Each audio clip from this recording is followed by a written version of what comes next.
மக்களே, நான் உங்களின் எம்எச்ஐ.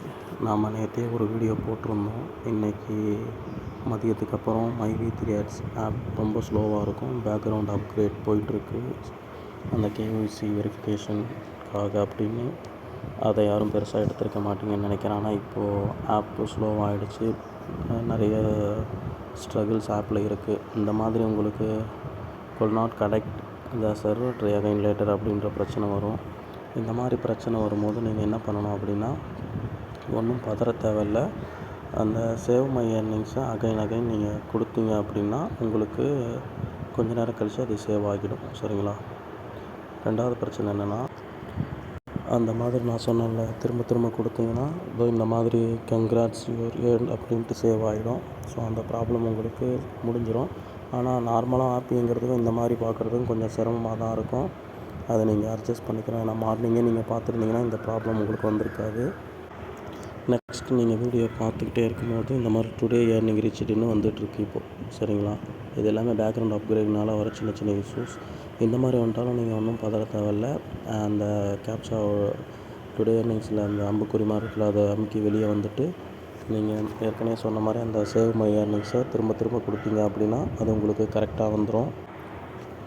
அதாவது இந்த மாதிரி நேரத்தில் நீங்கள் கரெக்டாக உங்களுடைய நேரமும் வீணாகாமல் இந்த MyV3 ஆப்பில் உங்கள் வீடியோ பார்த்து நீங்கள் ஏர்ன் பண்ணணும் அப்படின்னு நினச்சிங்கன்னா, நீங்கள் ஒவ்வொரு கேப்சா அடித்து முடிச்சுட்டும் வெளியே வந்து சேவ் மை ஏர்னிங்ஸ் கொடுத்துட்டு திரும்ப அகைன் உள்ளே போய் உங்களுடைய வேலையை நீங்கள் தொடர்ந்தீங்கன்னா உங்களுடைய நேரம் வீணாகுது. ஏன்னா நீங்கள் ஒரு 2 நிமிஷம் வீடியோ பார்த்துட்டு இருந்து டுடே ஏர்னிங் ரீச்டு அப்படின்னு வந்துச்சுன்னா அந்த வீடியோ பார்த்ததுக்கான கேப்சா உங்களுக்கு லாஸ் ஆகிடும்.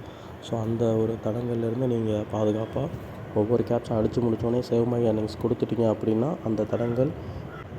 இந்த தடங்கள் உங்களுக்கு வரவே வராது. தொடர்ச்சியாக நீங்கள் கேப்சா பண்ணிக்கிட்டே இருக்கும்போது தான் இடையில இது ஒரு 2 கேப்சாக்கு ஒரு 3 கேப்சாக்கு ஒரு தடவை இந்த மாதிரி வரும்.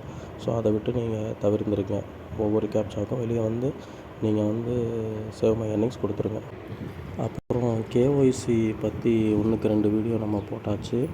ஆனால் அதில் சொல்யூஷனும் ஓரளவுக்கு நான் சொல்லியிருப்பேன்.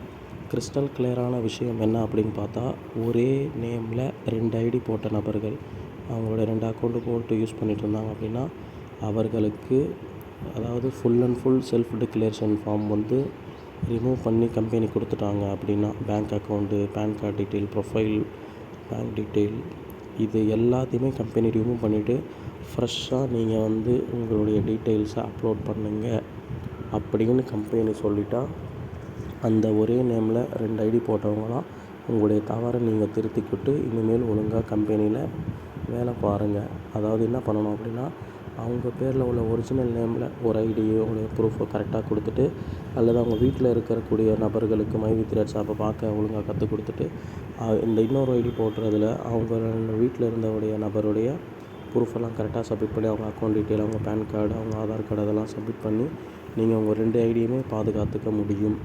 MyV3 கம்பெனி கம்ப்ளீட்டாக செல்ஃப் டிக்ளரேஷன் ஃபார்மை ரிமூவ் பண்ணி ப்ரொஃபைலெல்லாம் ரிமூவ் பண்ணி கொடுத்து அப்டேட் பண்ணுங்கன்னு சொன்னாங்க அப்படின்னா, நீங்கள் இந்த சொல்யூஷனை நீங்கள் உங்களுக்கு அப்ளை பண்ணி நீங்கள் உங்களுடைய பயணத்தை தொடர முடியும். அதில் எந்த பிரச்சனையும் இருக்காது. சப்போஸ் ஒரு கால் வேறு ஏதாவது கம்பெனியுடைய செல்ஃப் டிக்ளரேஷன் ஃபார்ம், பேங்க் டீட்டெயிலெலாம் மாற்றாமல் இருக்காங்க அப்படின்னா அதுக்கான சொல்யூஷன் தீர்வுகளை நாம் வரக்கூடிய வீடியோவில் பார்க்கலாம். ஸோ யாரும் எதை நினச்சி கவலைப்படாதீங்க. மேக்ஸிமம் கம்ப்ளீட்டாக கம்பெனி செல்ஃப் டிக்ளரேஷன் ஃபார்ம் எல்லாம் ரிமூவ் பண்ணி ப்ரொஃபைலெல்லாம் ரிமூவ் பண்ணி நீங்கள் அப்லோட் பண்ணுங்கன்னு தான் சொல்லுவோம். அதுக்கான சாத்தியக்கூறுகள் தான் 90% இருக்குது.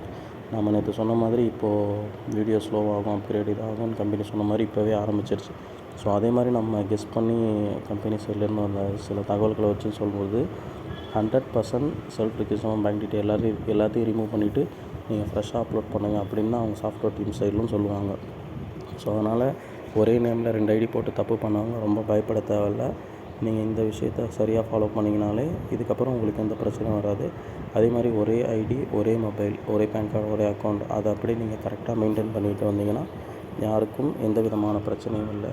ஸோ இந்த மாதிரி ஒரு இக்கட்டான சூழ்நிலையில் கம்பெனிக்கு மக்களுடைய சப்போர்ட் ரொம்ப கட்டாயம் தேவை. அதனால் மக்களுக்கு ஒரு தடங்கல், பல பேருடைய ஐடிக்கு பாதிப்பு வர மாதிரி கம்பெனி நடந்து கொள்ளாது என்பதில் எனக்கு முழுமையான நம்பிக்கை இருக்குது. ஸோ அதே நம்பிக்கையோடு நீங்களும் பயணிங்க. நிச்சயமாக நம்மளுடைய அந்த நல்ல எண்ணத்திற்கேற்ப நமக்கு நல்ல முறையில் வெற்றி கிடைக்கும். இப்படிக்கு உங்களின் நான் எம்எச்ஐ. நன்றிகள்.